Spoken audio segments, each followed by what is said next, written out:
जैसा आप बनना चाहते हैं वैसा नहीं बन पा रहे हैं तो जानिए उसका असली कारण गौतम बुद्ध की कहानी से। तो क्या आप जैसा बनना चाहते हैं वैसा नहीं बन पा रहे हैं, या जो आप चाहते हैं अगर वो नहीं हो रहा है, तो आज की यह कहानी आपके लिए ही है। दोस्तों, इस कहानी को ध्यान से अंत तक जरूर सुनना। दोस्तों, अगर आप इस कहानी को अंत तक ध्यान से सुनते हैं तो आपको इस कहानी से कुछ ऐसा सीखने को मिलने वाला है जो आपको आपकी लाइफ में बहुत काम आने वाला है। इसलिए इस कहानी को अंत तक अवश्य सुने। लाइफ चेंजिंग गौतम बुद्ध की कहानी। दोस्तों, आज आपके पास जो कुछ भी है वो इसीलिए नहीं है कि आपकी किस्मत में इतना ही लिखा था या फिर आपकी किस्मत ही खराब है, बल्कि वो इसीलिए है क्योंकि आप इतना ही डिजर्व करते हैं। दोस्तों, यह प्रकृति बड़ी ही न्यायप्रिय है। यह उसे उतना ही देती है जितने का वह हकदार होता है। चाहे वो ज्ञान हो या धन, अभी आपके पास उतना ही है जितने की आप हकदार है। लेकिन अगर आपको इससे भी ज्यादा चाहिए तो आपको उसके काबिल बनना होगा। दोस्तों, ऐसा कौन सा गुण है जो आपको काबिल बनाता है? क्या आप उस गुण के बारे में जानना चाहते हैं? अगर आप जानना चाहते हैं तो आप गौतम बुद्ध के जीवन की इस कहानी को अंत तक ध्यान से जरूर से सुने। दोस्तों, इस कहानी को सिर्फ समझिएगा मत, बल्कि इस कहानी को अपने भीतर उतर जाने दीजिए। तो बिना समय को गंवाए चलिए कहानी की शुरुआत करते हैं। गौतम बुद्ध के जीवन की शिक्षाप्रद कहानी जो आपका जीवन बदल देंगी। दोस्तों, एक बार गौतम बुद्ध को एक सभा में भाषण करना था, और जब सभा का समय हुआ तब बुद्ध वहां आए और बिना कुछ बोले ही वहां से चले गए। तकरीबन 100 से भी ज्यादा लोग बुद्ध का उस सभा में इंतजार कर रहे थे, और बुद्ध के इस तरह के व्यवहार को देखकर सभी लोग बहुत चौंके, लेकिन किसी ने भी बुद्ध से कोई भी प्रश्न नहीं किया। दोस्तों, अगले दिन फिर से सभा का आयोजन हुआ और दूसरे दिन सभा में लोगों की संख्या तकरीबन घट गई। इस बार तकरीबन 80 लोग सभा में बैठे हुए थे। बुद्ध सभा में आए, लेकिन इस बार भी बुद्ध ने वही किया, यानी बुद्ध इस बार भी आए और बिना कुछ बोले ही वहां से चले गए। लोग दोबारा से चौंके, लेकिन किसी ने भी बुद्ध से कोई प्रश्न नहीं किया।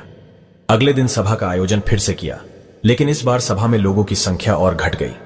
इस बार सभा में केवल 50 लोग ही आए हुए थे। बुद्ध सभा में फिर से आए और उन्होंने इधर उधर देखा और बिना कुछ बोले ही सभा से चले गए।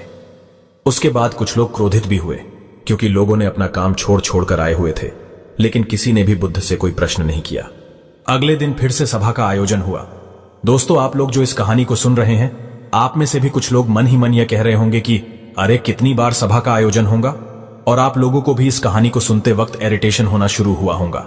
और जिन जिन लोगों को भी अभी इरिटेशन होनी शुरू हो गई है, उन लोगों को तो यह कहानी बड़े ध्यान से पढ़कर समझना चाहिए, क्योंकि यह कहानी आपके लिए ही है। अगले दिन फिर से सभा का आयोजन हुआ, लेकिन इस बार सभा की संख्या और ज्यादा घट गई थी, यानी इस बार सभा में सिर्फ 30 लोग ही थे। फिर उसके बाद बुद्ध सभा में आए, मुस्कुराए और फिर से बुद्ध ने वही किया, यानी बिना कुछ बोले ही वहां से चले गए।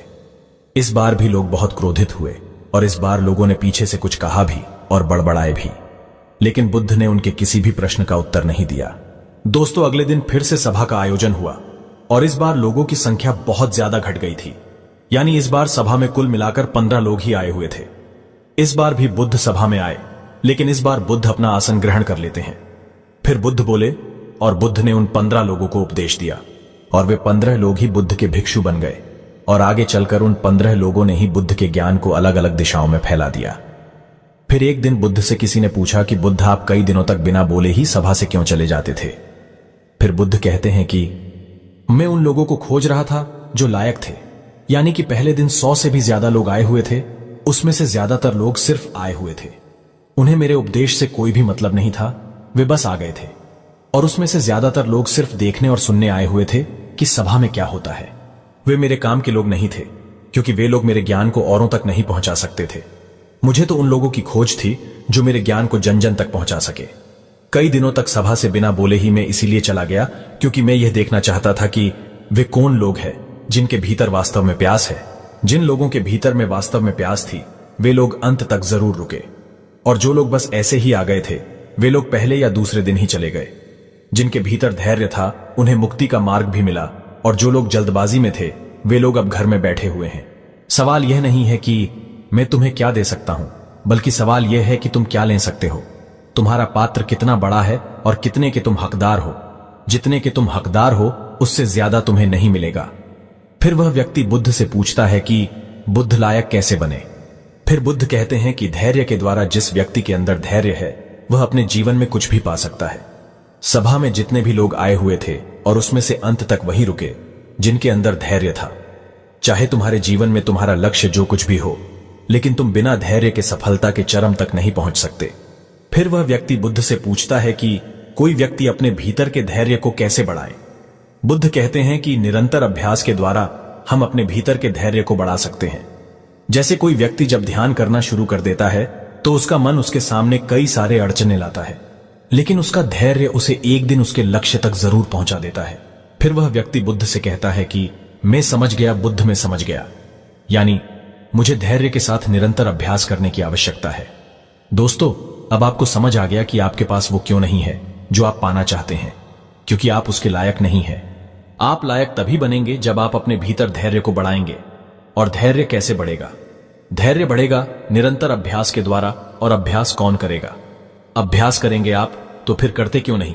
दोस्तों, खुद से ईमानदारी के साथ एक प्रश्न जरूर पूछिए कि जो आप भविष्य में बनना चाहते हैं उसके लिए क्या आप धैर्य के साथ कर्म कर रहे हैं? दोस्तों, अगर उसका उत्तर नहीं है तो अपनी असफलता के लिए जिम्मेदार आप खुद होंगे। दोस्तों, आज की यह गौतम बुद्ध की शिक्षाप्रद कहानी आपको पसंद आई होंगी तो नीचे कमेंट बॉक्स में यस जरूर लिखें और उसके साथ ही इस कहानी को अपने दोस्तों के साथ शेयर करना ना भूलें।